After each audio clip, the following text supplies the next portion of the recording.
it's not the brand awareness or amazing TechCrunch publication that your friends will share on Facebook.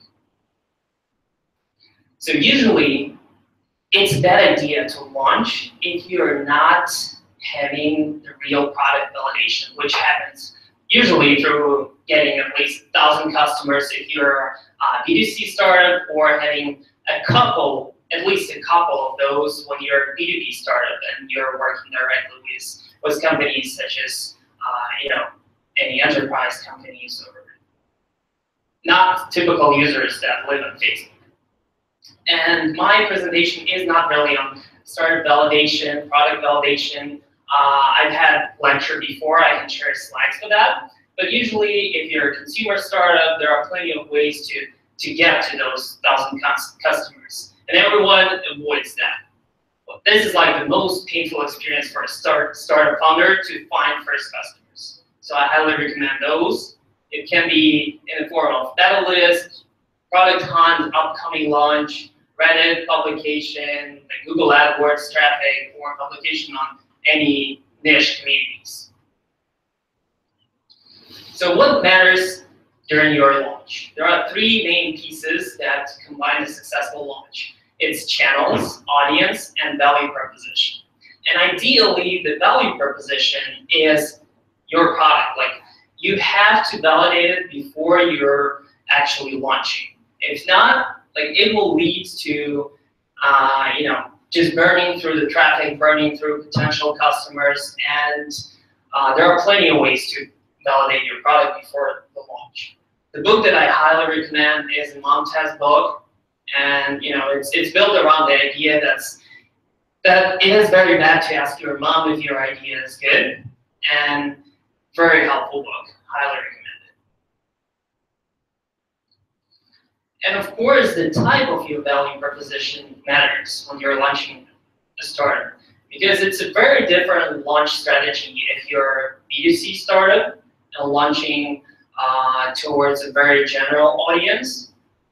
And if you're a startup that works with enterprise companies, those are 2 different types of startups. And there are like hardware startups, SaaS companies, mobile apps, and there are even more that are not listed here.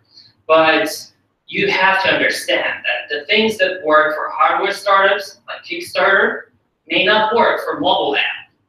And things that work for B2C startups won't work for B2B startups. And the channels are different, the audience is different, and of course, the value proposition and your product is different.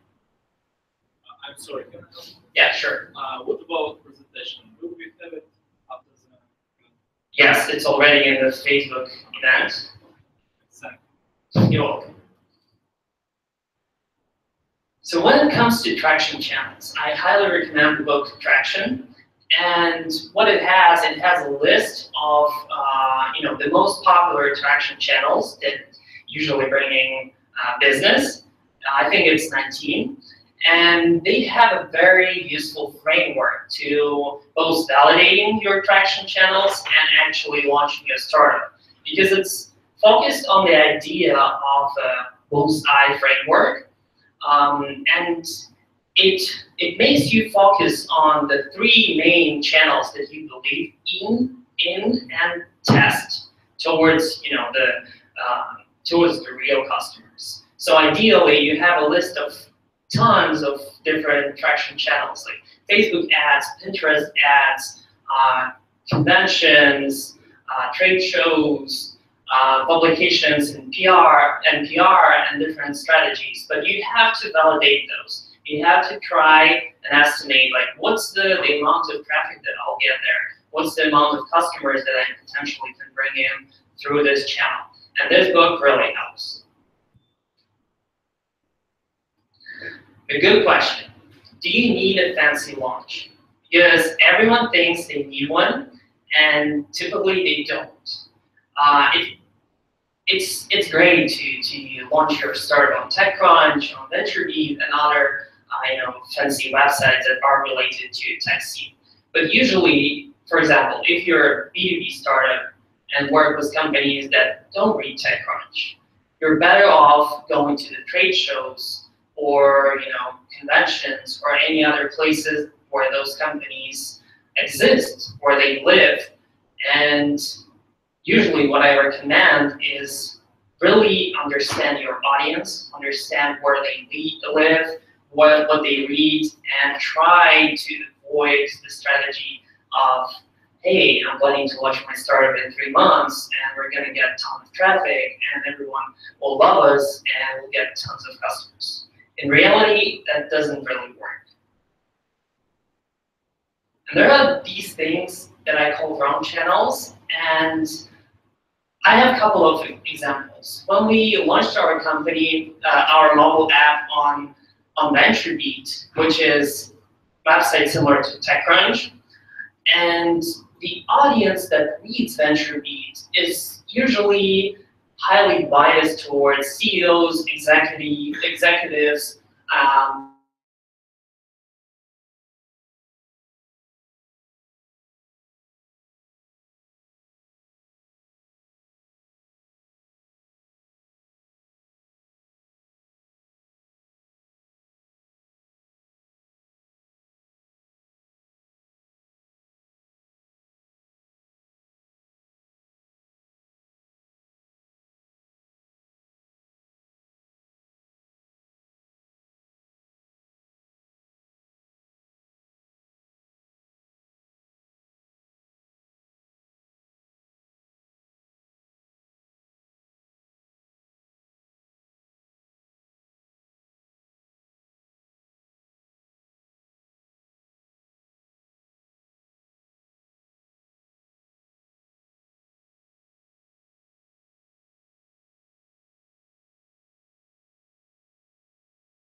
ideally, the thing that journalists pays attention to is how many clicks your story can bring into their website.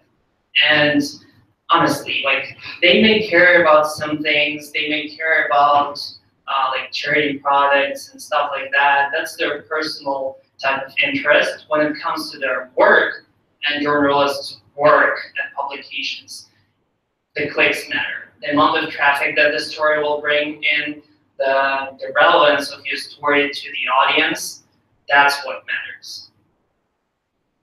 So the successful variables of PR are relationships, relevancy, and speed. And I'll try to dive into every single of those. So relationships.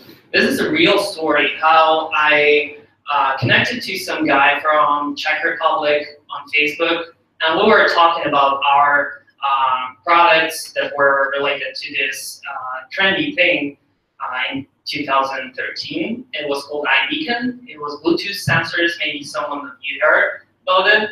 But we were in the same niche, and he already got some publications in the PR. So he got publication in VentureBeat, and I kindly asked him, hey, would you be able to make an intro to one of the journalists, blah, blah, blah. And he offered his help, and he messaged the guy from VentureBeat that wrote about him previously.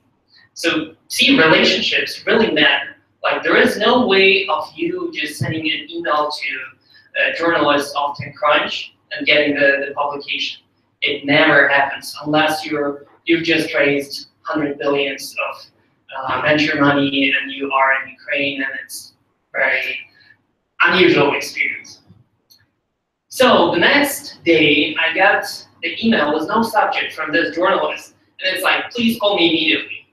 That's it. Like, that's the attention span of that journalist. He doesn't even care to write like fancy email or anything. It's just like, please call me immediately. There's a phone number below. So we had a call. I called him obviously immediately. I think that was in some public space or something, but I called him. We had a nice conversation. Kind of, he was very hyper and was just like crunching out the most important and interesting points from my conversation. And we got the publication on VentureBeat the next day, that fast. It wasn't very, good in terms of customers, business, but it got us some brand awareness, validation, and something that we later used to actually build up more of those publications. So the thing is, in a year from that startup, in a year from that publication, I was launching another app. And apparently he quit his job, went to work for Peter Thiel, and was writing his biography or something. And I asked him if he could introduce me to anyone at VentureBeat to write about my new startup. So he actually made a really bad joke, but there was a connection, and he referred me to one of his other journalist friends. That introduction didn't work, but the other one worked.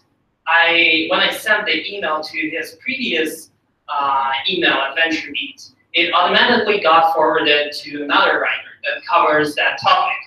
And from the fact that I had the previous conversation, successful publication, and relationship with VentureBeat, it made possible for me to get in with this writer, which was covering like the exactly same thing that we were working on.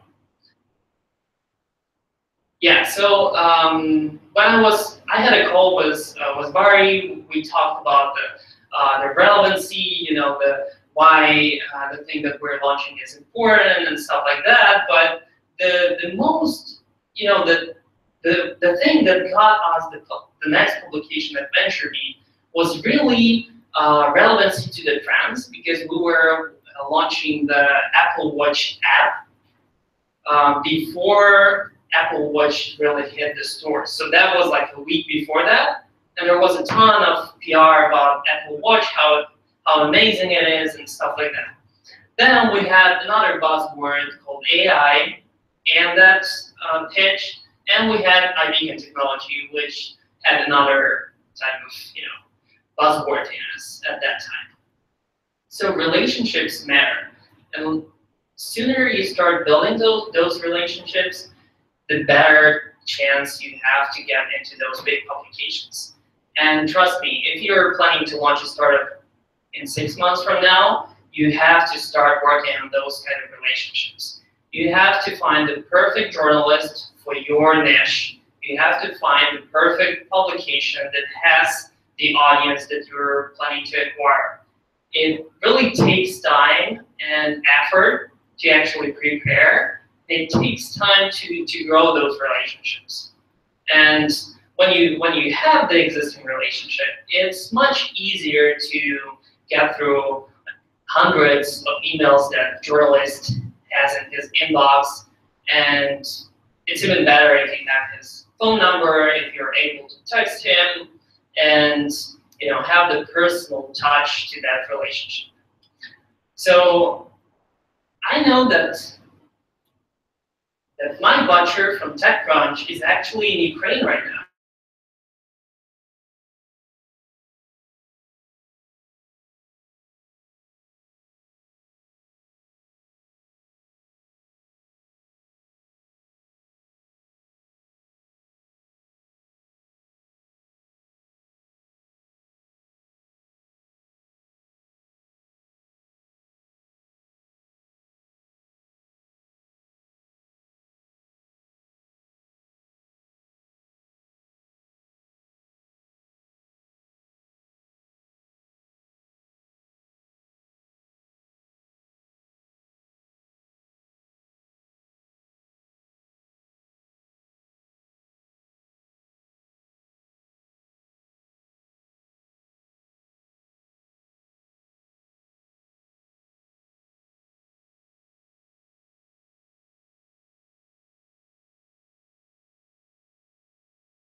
Some discounts and stuff like that. But it didn't work out because on the day of the launch, journalist responded was the phrase that, hey, the announcement of the funding was not big enough for a funded story, and the company itself was previously covered in the publications, so it's a pass. And you have to expect those kind of things. That's why I always recommend have different type of exclusives for different type of publications. because you never know which one will just say no. So the speed and relevance. This is an example of one of my recent publications to entrepreneur.com. And what I want to show here is the fact how important it is to kind of ride the wave of the things that are happening right now in the press.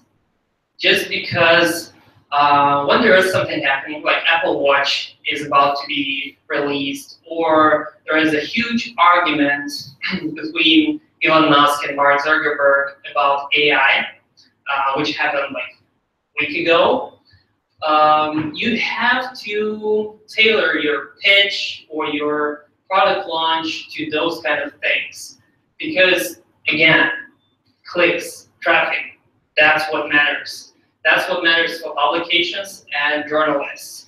Because they don't really care about you personally, like no matter how amazing you are, how much experience you have in the field, the fact that you can craft something super relevant to what is happening in the news, something that can bring in a lot of shares, a lot of traffic, a lot of interest in general to the publication, this is something that you have to focus on.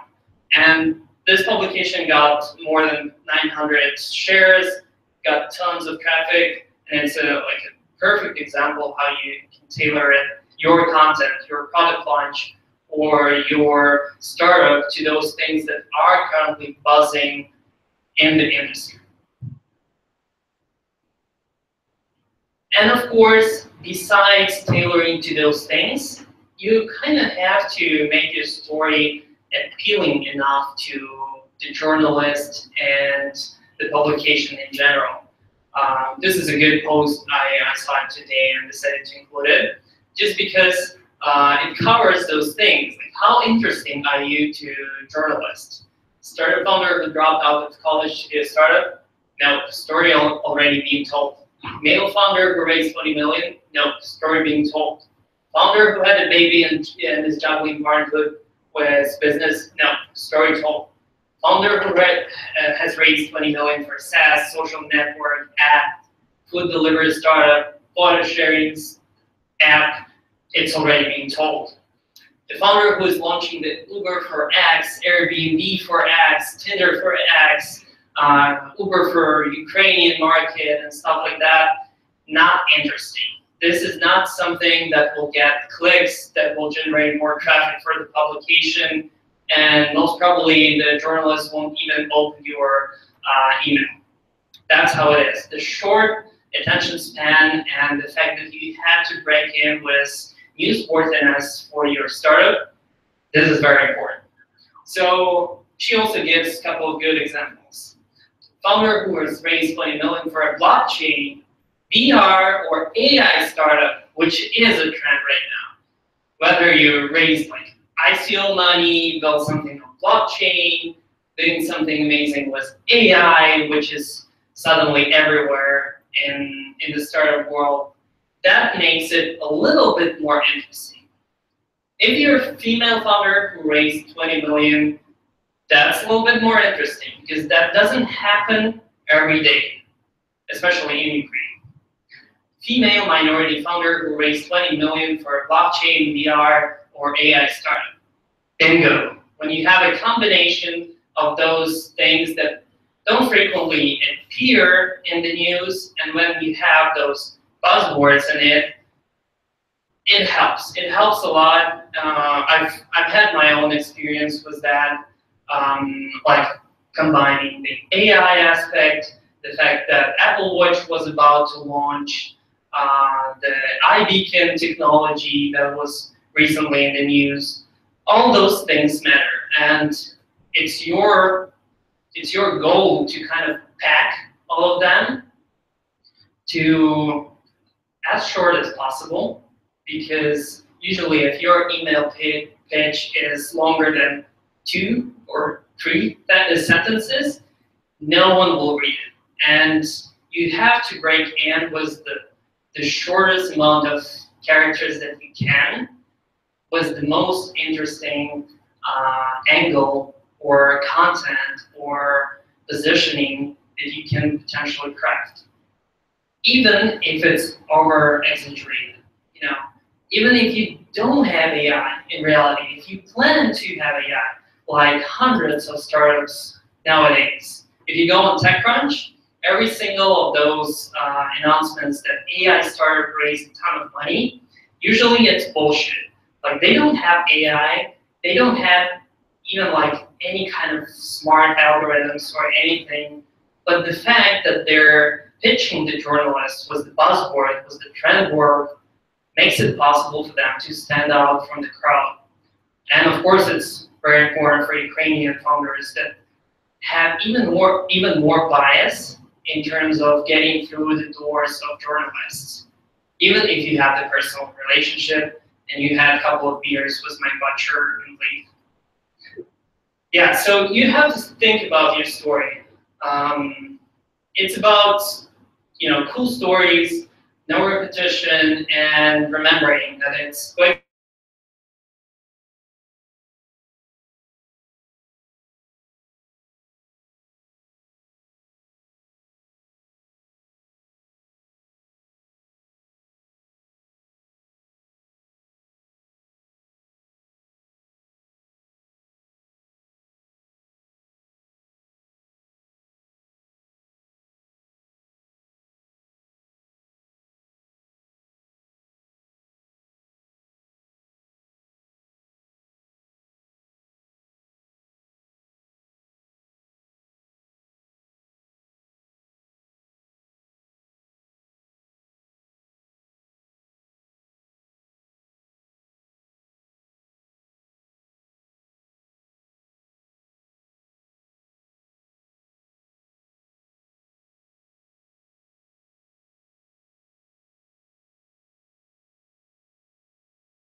questions. Go ahead. Okay, so 5 minutes ago, you told that it's desirable to use some kind of trendy keywords during your pitch. And even if you don't have some kind of machine learning or AI in your startup, you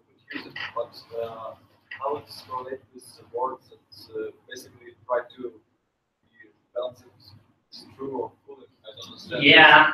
Where is this middle point when I can use these words and at which moment? Because it's not seems to be acceptable during your investor speech yet, because they have everything for you from word to word, and you need to bring nice delivery product that you say, okay, there will be machine learning, so it's brilliant to show anyway. Yeah, and there has to be a balance. I'm not, recommending all of you to bullshit journalists because obviously that's bad in general. And if you're on a call with a journalist from TechCrunch or VentureBeat and they catch you on lying or exaggerating, your publication won't happen. That's it. Like you're burning that context, that connection. So like the person who talks to journalists has to have good communication skills, has to be able to properly address his questions, because usually journalists will listen to what you say and then kind of craft his own message, usually exaggerate, usually create a catchy headline, clickbait that all other people will click on. Because my first publication in VentureBeat was actually named "In a War Zone, iBeacon developers doing blah blah blah." And I wasn't really in the war zone. I mean, I was in Ukraine during the revolution and all the craziness happening and the war on the east, but I wasn't there in the war zone. But the journalist kind of crafted the pitch, crafted the story towards the things that would bring more clicks, because it's very different when the story says iBeacon developers trying to reinvent blah blah blah, and in a war zone, iBeacon developers are doing blah blah blah. So there are two parts. First one, balancing your bullshit. Second part, balancing the bullshit that the journalists will create for you, which is twice more important. Because that is the thing that will haunt you and haunt your startups for years. And there's still this article that if you Google my name and iBeacon, you will see it saying in a war zone. So you have to double think about the things that you mentioned, and you have to be careful about promising things like machine learning, AI, and stuff like that. In general, it's fine as long as you have a battle-proof explanation. For example, we're launching this mobile app. We are gathering tons of data for data sets that we aim to use for our machine learning model. So it doesn't really tell them that you don't have machine learning. It shows them the roadmap, how you will achieve that milestone, and they can't really misuse that thing because you're not claiming that you have machine learning right now, but you're building something for machine learning. Does it make sense? Go ahead. Okay, the question is, which system could you recommend for gathering of customer feedback on the maybe early stage, for example, during the beta test and further after the launch? I mean, gathering the feedback and then make it systematic and then probably to transform into the tasks for improvement. Yeah, just give me a second. I have those couple of slides. Secret slides. Yeah, secret slides. That's actually from my previous presentation that I'll also share. But the tools. Obviously, market research is a good thing, but it's never about market knowledge, but it's all about your personal learnings. So for example, if you have some data that proves that some market exists, some people exist, you always have to prove it somehow. It's fine for like executive summaries, but it's not fine for your assumptions that you have when you're launching the product. So surveys are great for that. you can actually use Google Consumer Surveys, which is an amazing tool that no one ever talks about. When you're launching the consumer startup, B2C startup, to a general audience, it's a gem. It's the best tool that you can use, just because it has a huge reach. It works by those content blocking ads where you have to answer questions to get something on the website. And I personally never seen one of those, but people see them, and that's how they make people answer those questions. And you can pick different types of targeting, all the stuff that Google knows about you, me, and all the audiences of the websites where the ads exist. And you can tailor it to demographics, to their household income, to the fact that they have kids, and all that.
So some kind of application tech crunch or merge is very important in the first stage. You say the word, okay, here I am, the new application work. But what about the step for next? Just supporting your PR activities through the web. What do you prefer? Continue publishing on such platforms like Circuit Breaker or Verge, or more to native to influencers, advertisements, or Yeah, and once again, it really depends on the channels, audience, and types of your products. Because if you're building a mobile app for fitness trainers or people that are willing to exercise and track their progress on the app, the Verge publication won't really bring in much audience because it's mostly like tech people. Maybe there's some intersection of people interested in fitness, or occasionally a fitness trainer reads Verge. But if you go to influencers, people who have YouTube blogs, YouTube channels about fitness, about the things that are your niche, you'll get much higher ROI and much higher chance of getting your audience versus going to TechCrunch and all other places. Because honestly, like if your audience is fitness trainers, they may not even know about Verge or TechCrunch. Even if you send an email to one of the fitness trainers saying, hey, we've been recently in TechCrunch and I would love to show you our product, they will be like, whatever, yeah, TechCrunch. But if you are in a publication called Amazing Fitness Trainers or something that they read, they will be like, that's great. I should probably talk to them. So it's about context. It's about the things that are specific to your startup, to your value proposition, and your audience. What would you recommend? To write just full emails to journalists, or go to some professional PR agency who specialize in IT? Maybe. I mean, did you have an experience? Yeah, I had experience. A very funny one. So I did hire PR agency just as a backup way. If I won't be able to get any press, and potentially I had an assumption that, hey, PR agency does that for a living. They charge good amount of money. Most probably there is a chance that it works, at least for someone. So the fact is, I ended up getting my own press through the connection with a journalist, and the PR agency contact sent me an email. Hey, you're at this amazing publication. I made it, and I'm like, no, like that was me. And she was just like, okay, and that's it. Like that's what it is. Like they can't really guarantee you anything, and PR agencies. If you have a lot of money, you can stumble on the ones that do a really good job, but most of them are complete, madness. It's just a bunch of people that have emails of journalists and just cold them or cold email them, and they don't really know your product. They don't really know the perfect positioning, especially if it's something technical enough, and the PR person has no clue like how to position it to the journalist. You are the person who knows it best, even though you may have worse communication skills, which usually happens here. Like most of Ukrainian founders can't really write a good email, which I think should be taught in school.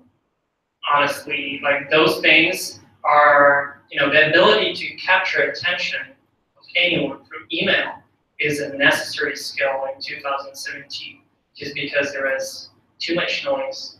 So the good plan would be not to hire a PR agency, but to hire someone to help you with your emails, your positioning, the copywriting part, fixing your language on your website so it doesn't read like broken English, so it reads well. It resonates to the person who will read it. So yes, hiring a copywriter, hiring maybe a PR person, the person who is a contributor to PR publications or publications in general and understands how PR works. It's a great way just to hire them to help you with the emails, with cold emails and stuff like that.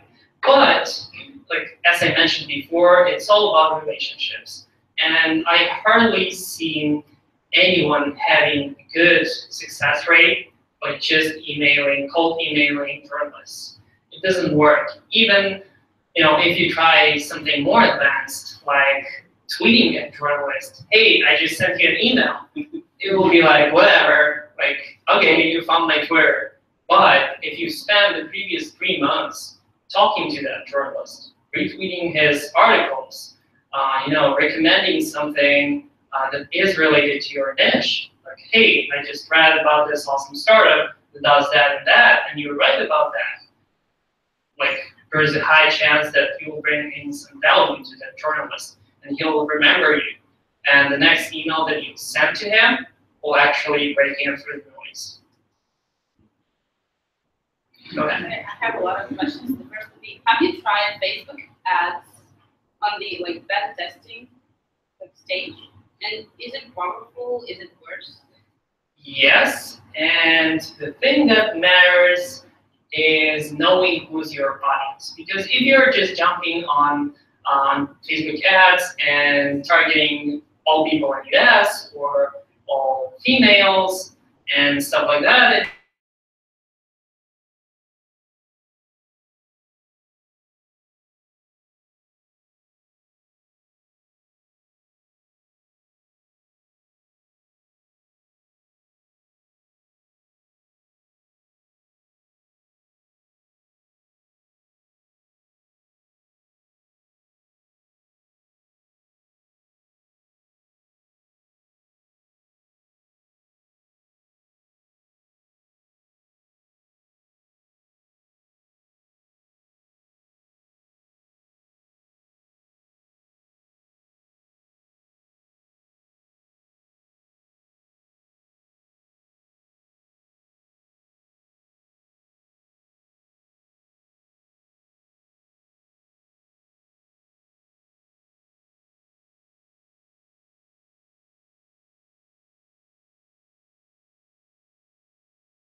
of us showing how the app would look like on Apple Watch, and so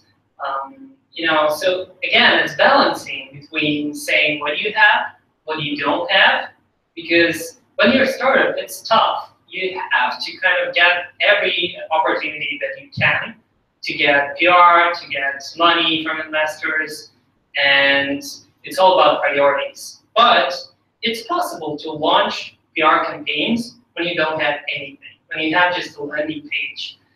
It comes down to good communication skills, having good marketing assets, having some social proof in whatever form you can have. For example, when we were launching that Apple Watch app, we there was a website called Apple Watch Apps, and you could upload the video of your imaginary app to that website, explain it, and it kind of served as a landing page for all those wannabe Apple Watch apps. So that served as kind of social proof that we already got into some sites. You could see our video and stuff like that. Generally, you have to understand why you're launching a startup when you don't have the product. Is it to raise money? Is it to get early people for feedback, get people for customer development? Is it, like, what's the goal? Because if you're just willing to launch to have a fancy publication, then there is no point in doing that, and you will only harm yourself and the startup if you don't deliver in a couple of months on that, whatever the product is. Like, okay.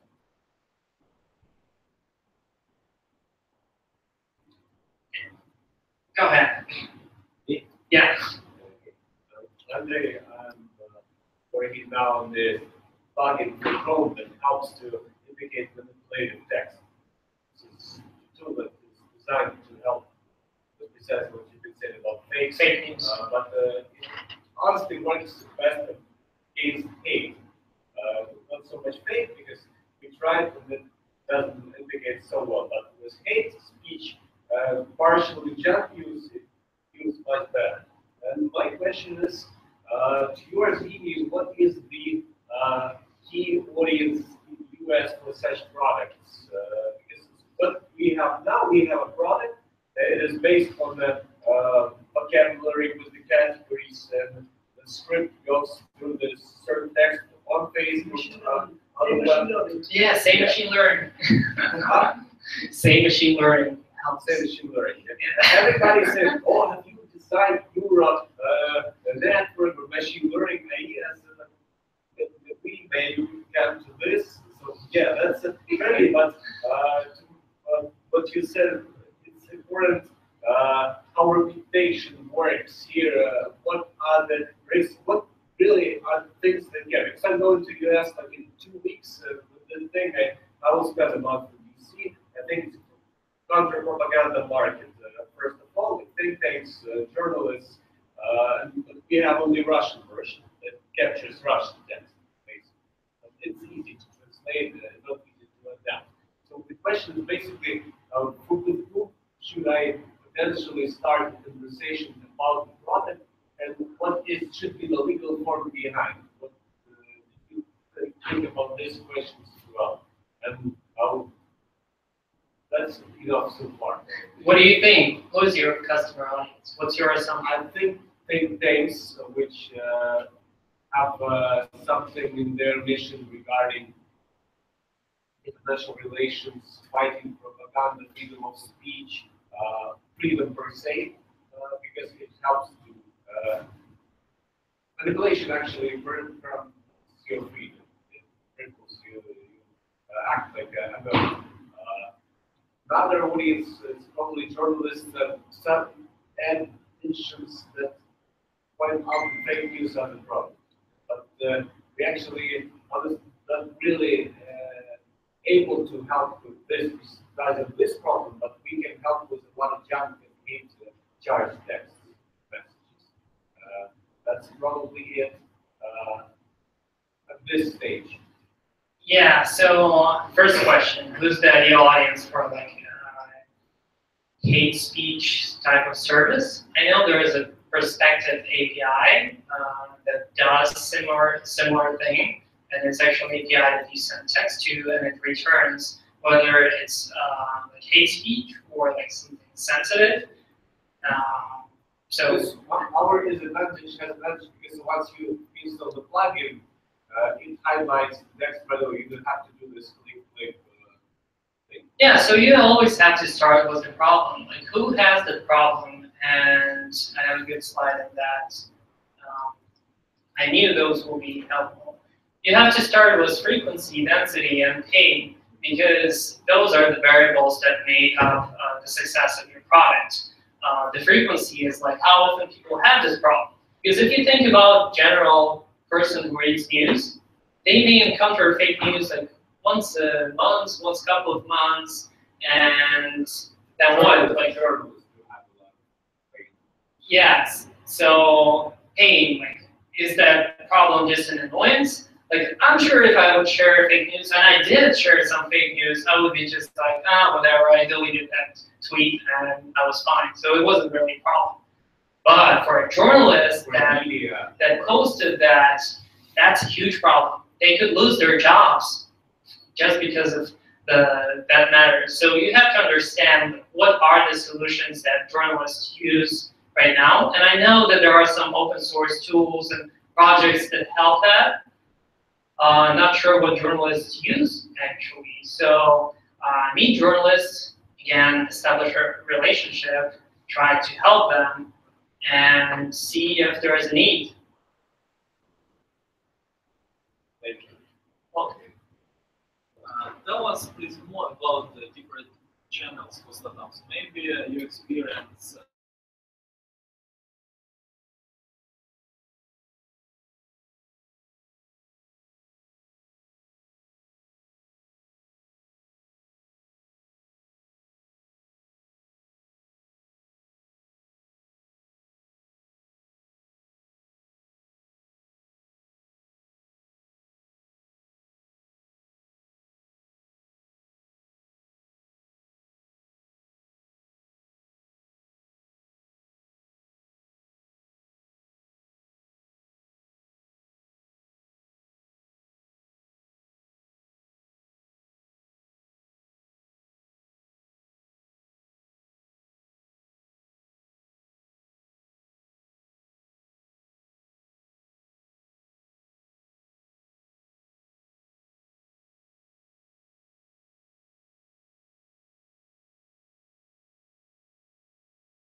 maybe most high skills or using else. What is the biggest problem? Money, because you simply don't have as much money as any typical US startup. Even a startup founder from US who can just get a bunch of credit cards and spend 10 grand on Facebook ads. You don't have that luxury here, obviously. So money is a very important limit. But also, what a lot of Ukrainian startup founders miss is the fact that the US market is huge. it's 100 million people. It's a startup to penetrate US market. You have to be very specific about the persona, the obtainable market that you're aiming for. Because if you do that, it will end up being, maybe a couple of thousand of people in reality. And it's way easier to reach 1,000 people versus 100 million people.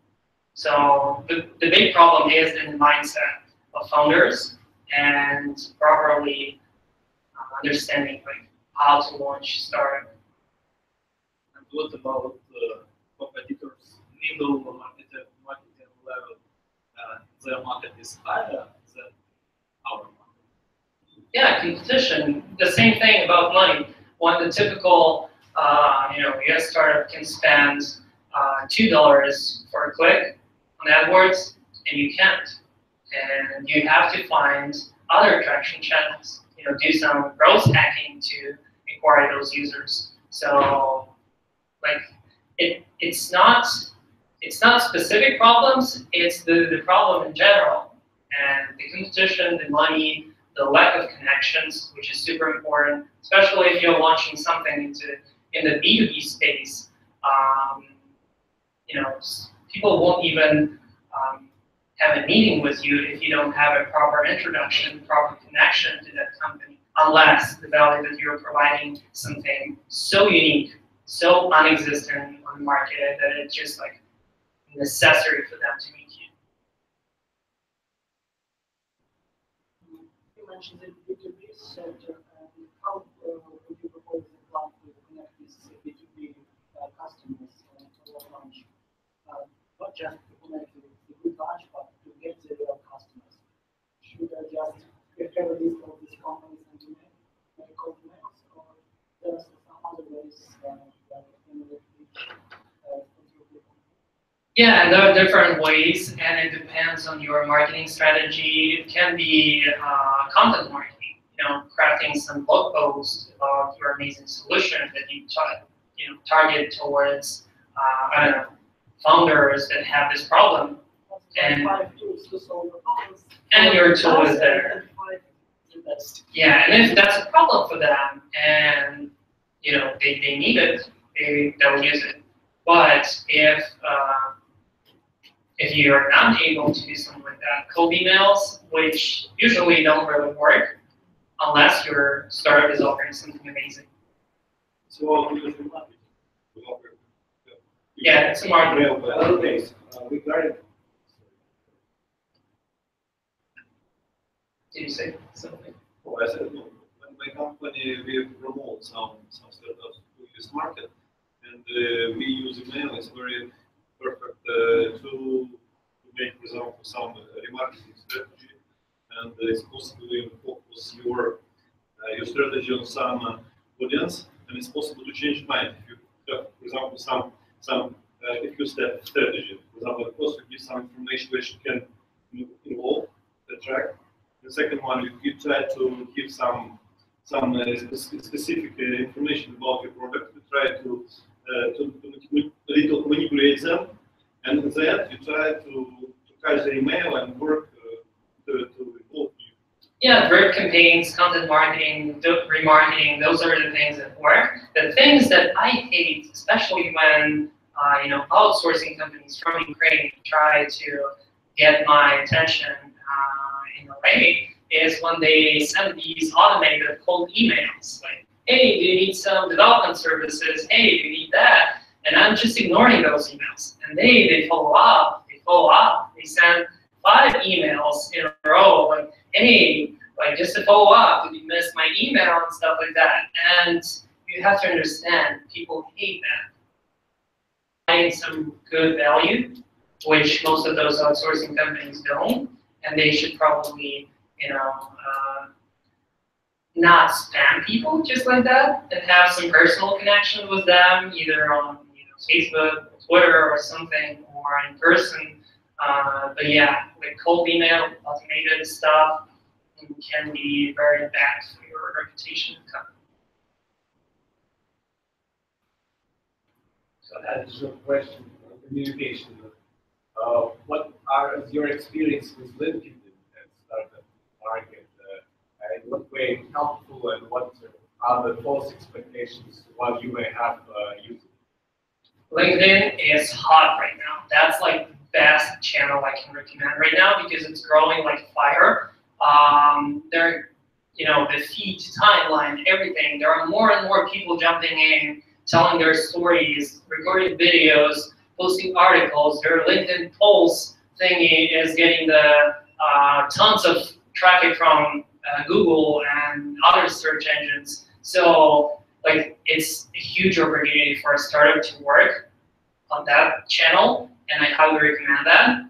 In terms of LinkedIn ads, those are very expensive. I don't recommend them. But in general, establishing a good profile on LinkedIn in the next 6 months, crafting relevant content, connecting with people that you can provide value to, is going to be the next big thing.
Usually, when startup wants to build a customer base before the launch, so they make this PR campaign, get some attention, it is often recommended to make some Facebook page or user page and keep the audience engaged all the time.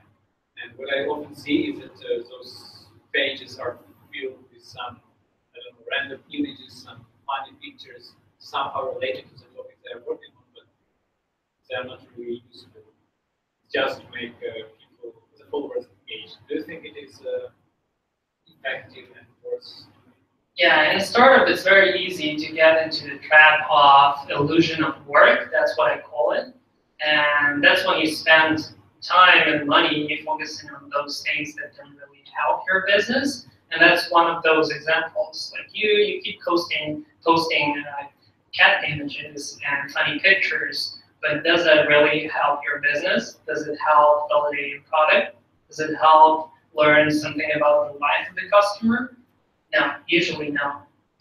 But if you are working on the product and it takes longer than you expected, is there a danger of losing the... Yeah, of course. So when we launched one of our mobile apps, we had almost 2,000 subscribers to the beta, and we made,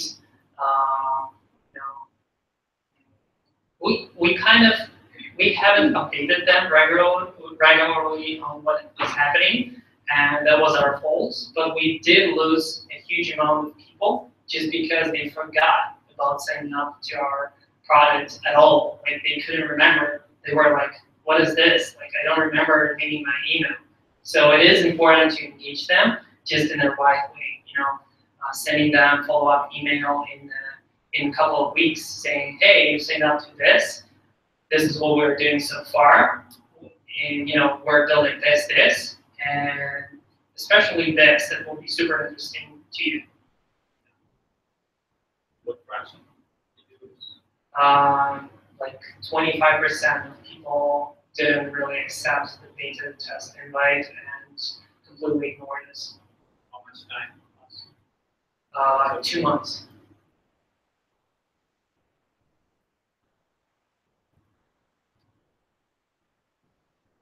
Any other questions?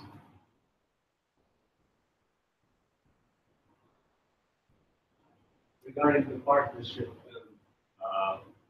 documents as founders, I do as a co-founder. In terms of what is the first to do legally to obtain the rights for the product or to create the organization which accepts money for fund, what is the key to know this part? Yeah, honestly, I don't recommend startups doing any kind of legal stuff until there is a need for that. And usually, if you're raising money and you have a check or a person that is asking you for bank account information to send you money, that's when you should care about incorporation. That's when you should care about establishing a legal entity. But until the real necessity, it's just illusion of work and creating more work for nothing. Because it doesn't matter if you have a real company. No one will care until they're about to send you money. Yeah, it may be a bad advice from me, and most people will recommend establishing a legal entity and stuff like that. But just from my experience and from the companies that I've advised and companies that I've seen, usually it doesn't matter at all.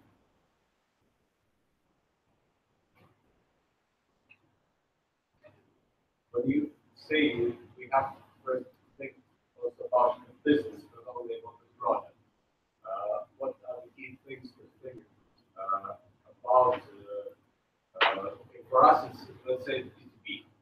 And there are not so much journalists. Yeah, journalists are those who are at risk, but those who will be willing to pay, not on pay as you go, but to buy a monthly or annual access to the product. The extended services will be media as businesses. So, in terms of business model, is that something we need to sell at the box, getting a product for media to buy, or we should try to diversify? What do you suggest generally as a strategy? Try to gain a little from more, or get at least something. That's the best strategy. at least some? At least something. Because you can excuse in front of other customers that already pay you if you're switching the strategy and discontinuing some product or something like that. But like that is a huge thing, like having paying customers. Did I understand you correctly that you gathered people for beta testing, the biggest amount from influencers, from bloggers who are in this scene? Yeah, it was niche-related websites like Wise and others. But yeah, most of it came from highly relevant sites. From sites? Sites and blogs. So you Lifehacker.com was very good because that was the ideal audience. Mashable was good because it's a general audience. So beta testers came after you were published on these resources. Yeah.